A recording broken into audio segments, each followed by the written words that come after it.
తాకట్లో ఉన్న బంగారాన్ని విడిపించి ఆ రోజున మార్కెట్ ధర కట్టి మిగిలిన డబ్బును మీకు అందిస్తుంది కొమ్మూరి గోల్డ్. అప్పుడు అదేదో పెద్ద నేను కోచ్ మనోడు, బట్ ట్రైనింగ్ అయితే చాలా ఇంటెన్స్గా ఇచ్చేవాడు ఆ టైంలో. అయితే మీ ప్రభావం ఆ షాట్లన్నీ ఏమో అది వాడిని అడగాలి, నాకు తెలియదు. అడగాలి ఎవరు. మామూలుగా కొట్టడు బాల్ని. అవునవును, బాగా కొడతాడు, గట్టి కొడతాడు. దాంతో ఇక్కడ రావడం, ఇక్కడ ఇక్కడ కలిసాక ఫస్ట్ 2 times జస్ట్ కలిసాం అంతే, మాట్లాడుకున్నాం, అయిపోయింది. ఎప్పుడైతే ఆ సబ్వేలో కలిసామో అక్కడి నుంచి daily, this was in 2001 or 2004 అనుకుంటా. 2004-5లో కలిసాం. ఇంకా అక్కడి నుంచి ఇప్పటి వరకు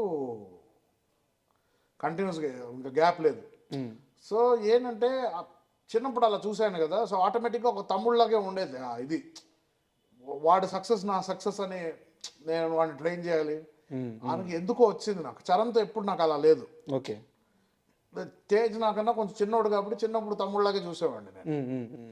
సో ఇక్కడ కలిసాక అదే ఇది స్టార్ట్ అయింది. దాంతో వాడు కెరియర్ గురించి మాట్లాడినా, ఇలాంటి సినిమాలు చేద్దాం అనుకుంటున్నా, సో ఫస్ట్ డాక్టర్ అవుదాం అనుకుంటున్నాను అంటే, నేను పిచ్చా అన్నాను. నువ్వు అసలు చదువు వచ్చా నీకు? అసలు నువ్వు సినిమాలు కనీసం ఫ్లాప్ సినిమా తీస్తే ఆడియన్స్ ఇరిటేట్ అవుతారు, ఇక్కడ నువ్వు తప్పు చేస్తే జనాలు చచ్చిపోతారు, నీకు నీ రిస్క్ తెలుస్తుందా నీకు అని చెప్పారు. దాని తర్వాత he decided he wanted to act and everything. అదే డాక్టర్ కావాల్సిన ఆయన యాక్టర్ చేసింది మీరే.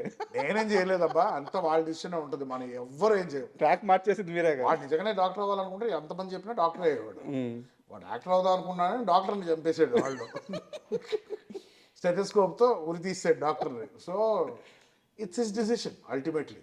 వాడు ఏదైనా అదే కదా whole policy, do what ever you want, but అంతే, బట్ ప్రాపర్గా చేయి అంతే. ఏదున్నా కూడా 100% దిగితే దాంట్లో దిగిపోవాలి అంతే. కానీ వెరీ గుడ్ సోల్ అండి.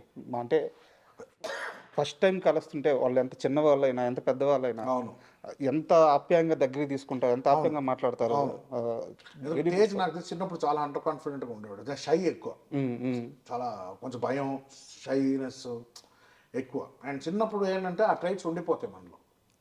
అది యాజ్ వి గ్రో కాన్ఫిడెన్స్ రావచ్చు కానీ, బట్ ఇది ఇప్పుడు is very more confident person, especially after the incident, him coming back and giving hits. Change చేసింది ఆయన 100% చేంజ్ చేస్తుంది ఎనీ మనిషి అండి. ఒకసారి లైఫ్ అండ్ డెత్ మధ్యలో ఉండి వచ్చామంటే మనిషి 100% మారుతారండి. Everything what you look at, అంటే ప్రతి ఒక ఆస్పెక్ట్ విల్ సీమ్ డిఫరెంట్. ఏ టైం అయినా నేను పోవచ్చు కదా, why am I taking this seriously? చూసుంటారు కదా, ఎక్స్టెంట్ చూసేస్తారు కదా. ఇంకా 100% మారుస్తుంది మనిషిని. చెప్పాడా ఎప్పుడైనా? చెప్పాడా మామ అయిపోతాను అనుకున్నాను, ఏం అర్థం కాదు? అవంతా అంత డీప్గా ఏం మాట్లాడడం అండి. ఎందుకంటే మనం కలిసినప్పుడు అది పెట్టకూడదు, అది ఆ ట్రిగర్ పెట్టకూడదు. ఆ ట్రిగర్ అది ఎప్పుడు ఉంటుందో ట్రిగర్. సో అది మైండ్ ఆటోమేటిక్గా స్ట్రెంగ్త్ అయిపోయి, స్ట్రాంగ్ అయిపోయి దాన్ని ఫేడ్ అయిపోద్ది. ఇంకా ఒక పాయింట్ తర్వాత అబ్బా అప్పుడు ఎప్పుడో ఒకటి అయిందని గుర్తుకుంటుంది మనకి, అంతే. సో దాన్ని మనం గుచ్చి మాట్లాడడం, టాక్ ఎనీథింగ్ ఎల్స్ అంటే, అన్లెస్ అది నేను బాదర్ చేస్తుందంటే దాని గురించి మాట్లాడతాం. మరి ఇంత క్లోజ్ ఫ్రెండ్స్ ఇద్దరు పెళ్లి గురించి ఆలోచించట్లేదండి? ఎవ్రీడే ఆలోచిస్తాం, ఎవరు దొరకట్లేదు. నిజంగా ఆలోచిస్తున్నారా? ఆలోచిస్తామండి, ఎందుకంటే మా ఇంట్లోనే చాలా సక్సెస్ఫుల్ రిలేషన్షిప్స్ ఉన్నాయి. అంటే నాన్నమ్మ గారి, కృష్ణ గారిది ఇటు చూస్తాం, ఇంట్లో ఆంటీస్ వాళ్ళు. Ultimately what ever any life ఒక రిలేషన్షిప్లోనే ఎండ్ అవుద్ది. అండ్ ఎగ్జాంపుల్స్ ఉన్నాయి. So I always believed in a good family. What ever you do out side, మనం బయట ఏం చేస్తామో దట్ ఈస్ కంప్లీట్లీ డిఫరెంట్. అది వదిలేసి ఇంటికి వచ్చాక, అప్పుడు చెన్నైలో ఒక అట్మాస్ఫియర్ ఉండేది, ఇంటికి వస్తే అది ఒక safe space, nothing can enter. అది ఇప్పటికే ఐ క్రేవ్ ఫర్ ఇట్. ఇప్పుడు చాలామంది లేరు లైఫ్లో, బట్ ఆ atmosphere I feel it is నా responsibility to create that for the future generation. అంటే ఒక మ్యారీడ్ లైఫ్ గురించి మీకు మంచి అవగాహన ఉంది, అర్థమవుతుంది మీ మాటల్లో. బట్ ఎందుకు అటువైపుగా, అంటే రీజన్, అంటే పర్టికులర్ రీజన్ అండి? నచ్చిన అమ్మాయి దొరకట్లేదా? Right place at the right time అంటారు కదండి. టైం రాలేదా? ఆ టైమింగ్ కుదరలేదు లైఫ్లో ఎప్పుడు. ఎయిదర్ రాంగ్ అమ్మాయిలను కలవడము, ఆర్ వాళ్ళు రాంగ్ పర్సన్ నన్ను కలిసారేమో, ఇంట్లో తప్పు గిప్పు లేదు కానీ కంపాటబిలిటీ కుదరకపోవడం వల్ల అండ్ ఎలా చెప్తాను, ఫస్ట్ 20 to 30 పాపం ఒక అమ్మాయి కోసం వెయిట్ చేశాను. ఆ అమ్మాయి తిరిగి కూడా రాలా, పెళ్లి చేసుకుని వెళ్ళిపోయింది. సో ఆ మోస్ట్ ప్రైమ్ ఇయర్స్ నేను ఇంకే అమ్మాయిని చూడలేదు. ఆ 30 years తర్వాత ఏంట్రా ఇంత వీపీగండి అయిపోయానా అని అనుకున్నాను నేను. So after that mindset change అయింది. సో నా first relationship was after my 30s. So అప్పుడు నేను 17లో ఉన్నట్టు ఉన్నింది నాకు. Everything was new, couldn't understand, navigation కుదరలా.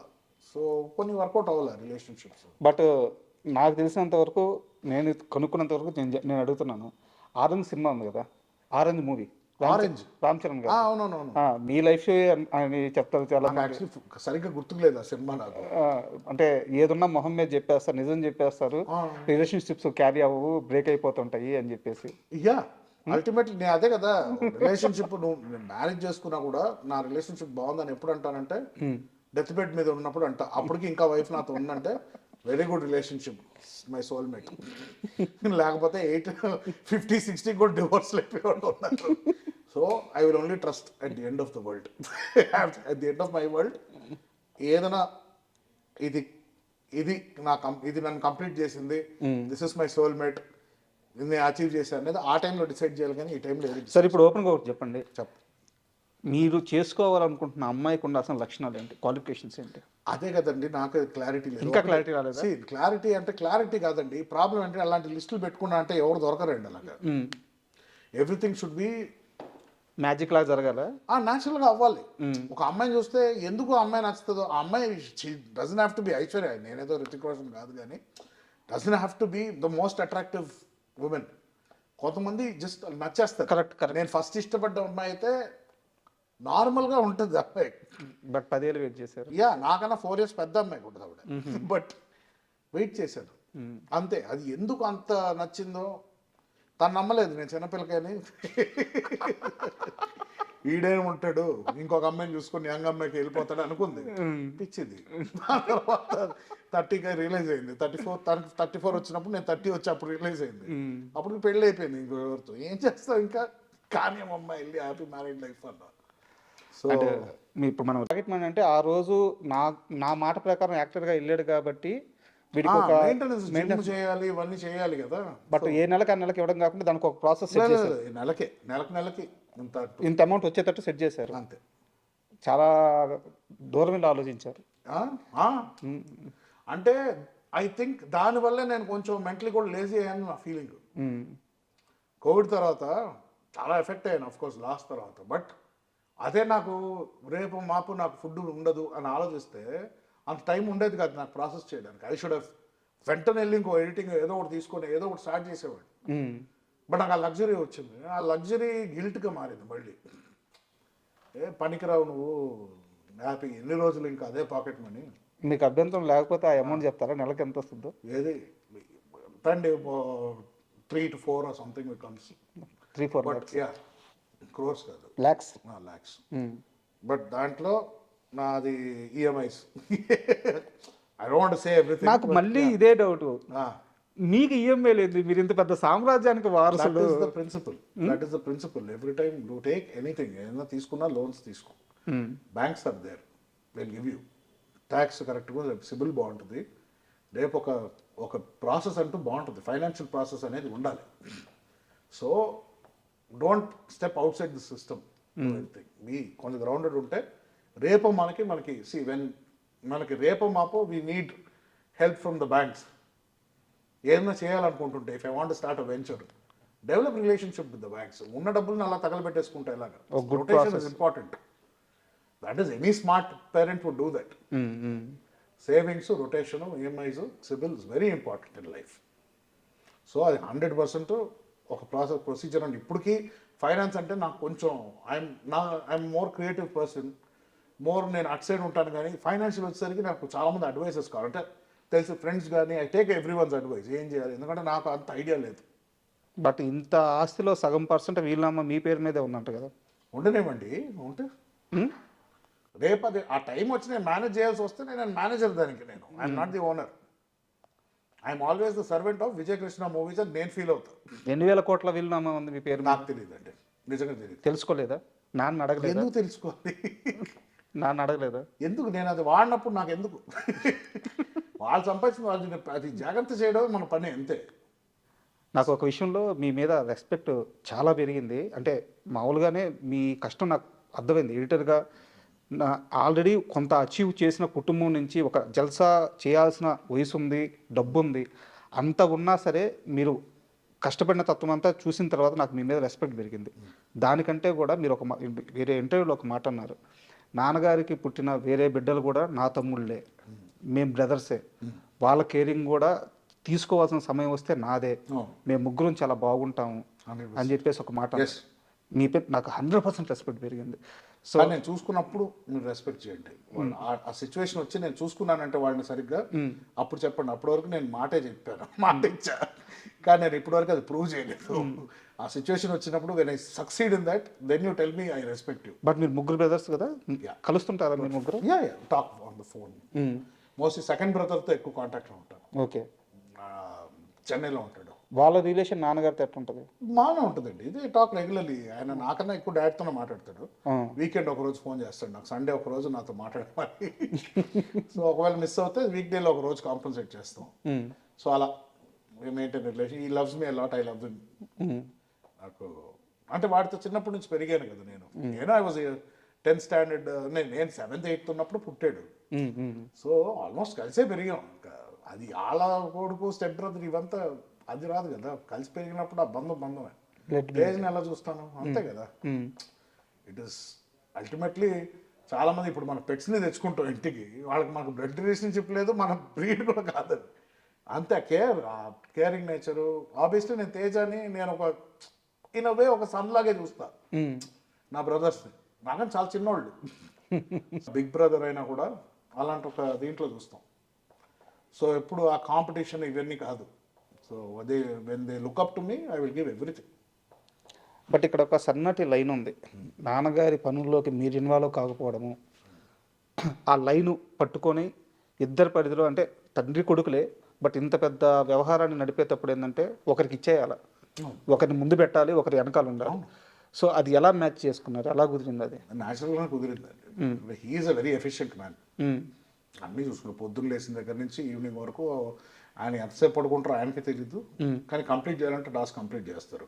ఆయన ఎప్పటి నుంచి ఎప్పుడైతే టేక్ ఓవర్ చేశారో అక్కడి నుంచి నాన్ స్టాప్గా is been sitting on developing Vijay Krishna green studios and everything. So ఒకళ్ళు తీసుకున్నప్పుడు ఇనిషియేటివ్ మనం జస్ట్ వెనకాల సపోర్ట్. ఆయన పని చేయమంటే నేను చేస్తా అంతే.